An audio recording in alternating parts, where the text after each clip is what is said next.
প্রথমত তো এটা একটা নারী প্রধান গল্প। এখানে লিড ক্যারেক্টার নারী করেছে একজন, এবং যার উপরে গল্প, যে নাম ভূমিকা অভিনয় করেছে এশা, সেও এখানে সেও একটা নারী। সো আমাদের গল্পটাই পুরোপুরি নারী প্রধান।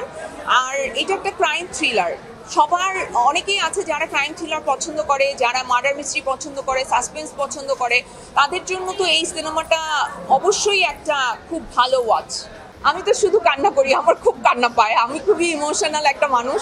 কারণ আমি যেটা প্রথমে বলছিলাম যে এত বেশি আসলে একা একা যুদ্ধটা করতে হয়, অনেক সময় ক্লান্ত হয়ে যাই, কিন্তু যখন দর্শকের এত ভালোবাসা পাই তখন ওই ক্লান্তিটা আসলে দূর হয়ে যায়।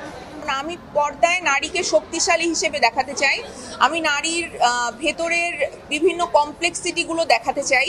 তো যখন আপনি দেখেছেন আমি সুলতানা যখন করেছি, গুটি একটা সিরিজ করেছি, ওখানেও আমি একটা খুবই হেল্পলেস একটা শ্রেণীর ক্যারেক্টার করেছি, কিন্তু আলটিমেটলি ওই মহিলাটাও অনেক পাওয়ারফুল।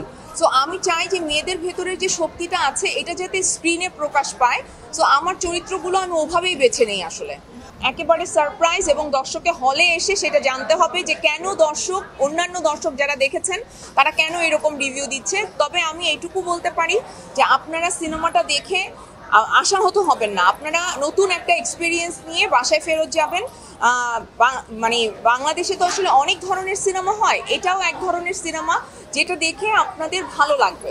রেহানা মারিয়াম নূর আমার জীবনের সেই অধ্যায়ের নাম যার সাথে পৃথিবীর কোনো কিছুর তুলনা কোনোদিন হবে না। সো রেহানার সাথে আমার আর কোনো কাজের কোনো তুলনা হয় না।